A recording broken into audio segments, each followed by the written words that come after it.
Do you think this dress is okay for my senior night? Well, it all depends on what creeps are wearing this season. It was the picture-perfect family. 6 smiling kids, 2 loving parents, and a house where every problem was solved in 30 minutes.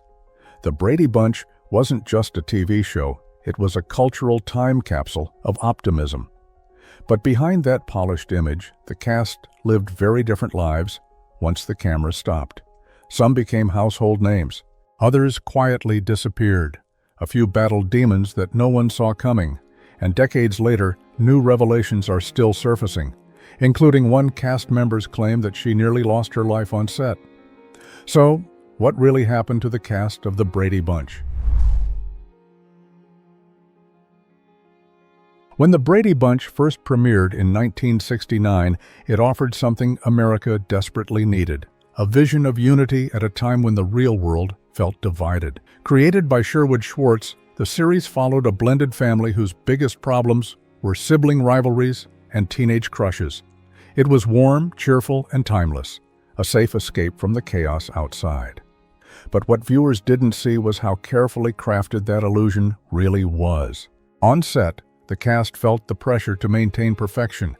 Every smile, every laugh, every episode had to fit the image of an ideal household. And as the ratings grew, so did the expectations. For the younger cast, fame came fast, and none of them were truly prepared for what that would mean once the spotlight dimmed. Robert Reed, who played the ever-composed father, often clashed with producers over scripts he felt were unrealistic. Florence Henderson, the radiant mother figure, hid personal challenges behind her professional grace. Even the kids felt the strain of growing up on camera, their childhoods frozen in reruns for the world to see. By the time the show ended in 1974, the cast had built something iconic, but also a trap they'd never fully escape. Because once you're a Brady, the world never lets you stop being one. When the Brady Bunch went off the air in 1974, it didn't just end a show. It ended an entire era for its cast. Overnight, the family that had felt inseparable on screen suddenly had to face a world that no longer needed them, and for some, that realization was brutal. Barry Williams, the heartthrob older brother Greg, tried to keep his momentum alive, but no matter what role he auditioned for, producers couldn't see past his famous grin. He was Greg Brady forever. Williams turned to theater and even recorded a few songs, but the shadow of the Brady name followed him everywhere. Later, he'd admit that the fame he once loved became the very thing that held him back. Christopher Knight, who played Peter, drifted between small roles before reinventing himself entirely. He left acting, founded a tech company, and became surprisingly successful in business. But years later, he would return to television, not as an actor, but as a reality star, where fans were reminded of the boy who once couldn't escape being a Brady. For the youngest brother, Mike Lookinland, fame lost its shine almost immediately. He stepped away from acting altogether, working quietly behind the scenes in Hollywood before moving to Utah and opening a concrete business. His decision wasn't about failure, it was about peace. He later said he didn't want his whole life defined by something he did as a child. Then there was Maureen McCormick, America's sweetheart, Marcia Brady. Behind that perfect smile, she struggled with the impossible standards fame created. Typecasting crushed her career options, and the pressure to remain flawless took a toll on her mental health. Years later, she'd bravely admit to battling addiction and depression during the years after the show, saying she felt like she was living in Marcia's shadow. While most of the kids faded from Hollywood's spotlight, Florence Henderson and Robert Reed stayed busy in television, though their journeys couldn't have been more different. Henderson charmed her way through talk shows and stage work, while Reed grew increasingly disillusioned with the industry. He wanted serious drama, not canned laughter and pastel backdrops.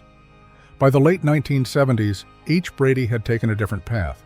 But whether they liked it or not, the Brady Bunch wasn't over. The reruns kept airing, the fame kept echoing, and the ghosts of their perfect on-screen family refused to fade. For all its sunny optimism, the Brady Bunch left behind a trail of heartache that few could have predicted. When the laughter faded, real life began. And for several members of the cast, it wasn't nearly as wholesome as what America saw on TV. Maureen McCormick's fall from grace was the most public. After the series ended, she spiraled into a world she once said nearly destroyed her.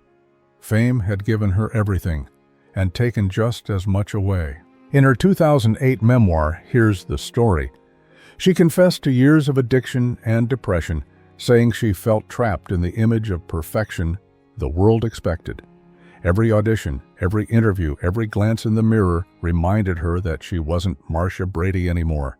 But the world refused to believe it. Barry Williams battled his own demons, though he often masked them with humor.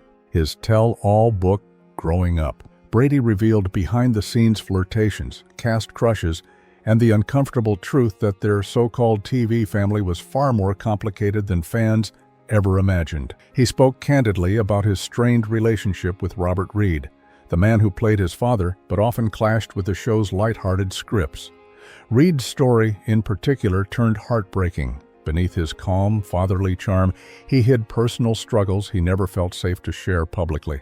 When he passed away in 1992, the truth about his private life and the illness he quietly fought shocked fans. Yet, in a way, it also redefined his legacy, reminding viewers that even television's most comforting figures carried unseen burdens. And then there was Ann B. Davis, the beloved housekeeper, Alice. After decades of laughter, she retreated into a quiet, faith-driven life, avoiding the spotlight entirely.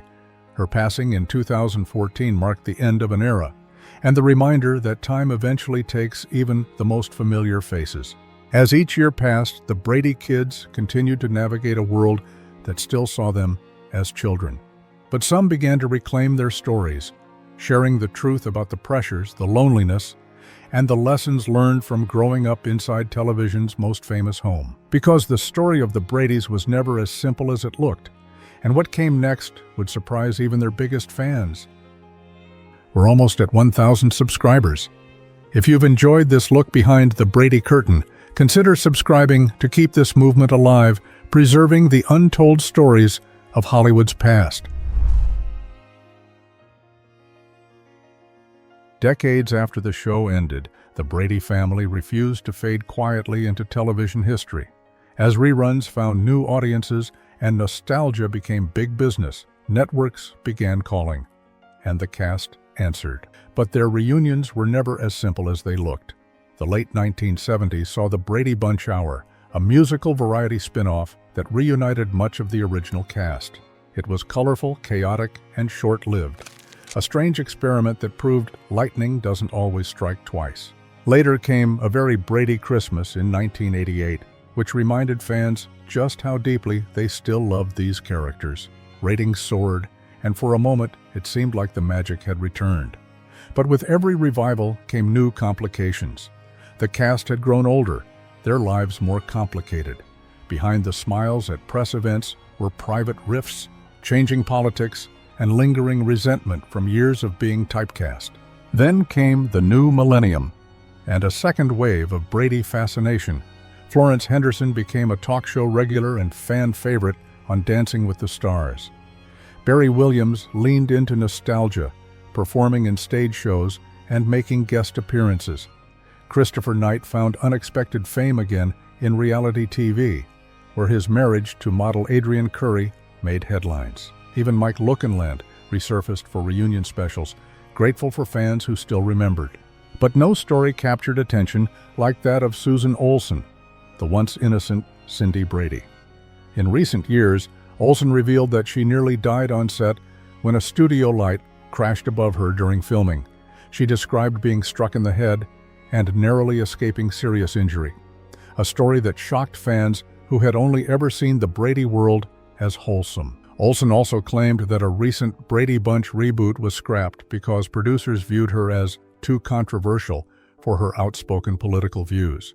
Still, the cast found ways to celebrate their legacy. A Very Brady renovation on HGTV reunited the surviving Bradys to rebuild their TV home, blending nostalgia with genuine warmth. Decades later, they were still family, imperfect, but bonded forever. Even now, the Bradys remain frozen in time, both blessed and haunted by the roles that made them immortal. Because no matter how much time passes, America still sees them through that bright, cheerful lens, even as the truth behind the smiles keeps getting harder to ignore. Half a century later, the Brady Bunch still stands as one of television's most enduring symbols of optimism. Its theme song, its set design, even its cheerful moral lessons, all have become embedded in the DNA of American pop culture. But for the people who lived it, the show's legacy was more complicated. To the world, the Bradys were eternal. But to the actors, they were a memory that could never truly be left behind. Every reunion brought back the warmth of family and the reminder of how much time had passed. When Florence Henderson passed away in 2016, her death hit the cast hard. She had been the glue that held them together. Barry Williams called her a light who never dimmed, while Maureen McCormick said she'd lost the closest thing she ever had to a second mother. Robert Reed's story remains one of quiet tragedy. Though his personal life was shrouded in secrecy during his career, the truth revealed after his passing reshaped how fans remembered him, not as a flawless patriarch, but as a man who endured loneliness while giving the world comfort. Ann B. Davis's passing in 2014 added another painful chapter. Known for her humor and kindness, she left Hollywood behind long before her death, but her presence as Alice remains a cornerstone of the show's heart. The surviving Brady children still carry the torch. Through podcasts, conventions, and interviews, they reflect on how the show shaped and sometimes defined their entire lives. Barry Williams and Christopher Knight's Real Brady Bros podcast became a hit among fans hungry for nostalgia, where they reminisce about the wild behind-the-scenes stories and the friendships that endured 5 decades. Yet even today, the Brady story isn't finished. Susan Olsen's recent revelations remind us that fame, nostalgia, and truth are often tangled together.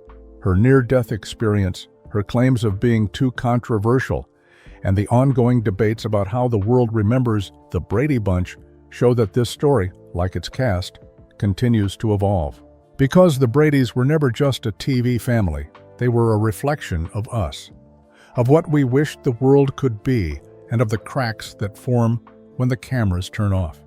So maybe the real question isn't what happened to the cast of the Brady Bunch, but how they kept their light shining long after the credits rolled. For decades, the Bradys showed us the family we all wished we had, but behind the laughter were real people facing real struggles. Time may have changed them, yet their story still connects generations. As we look back, one truth remains: fame fades, but legacy doesn't. Drop a comment below, and don't forget to like and subscribe for more forgotten Hollywood tales.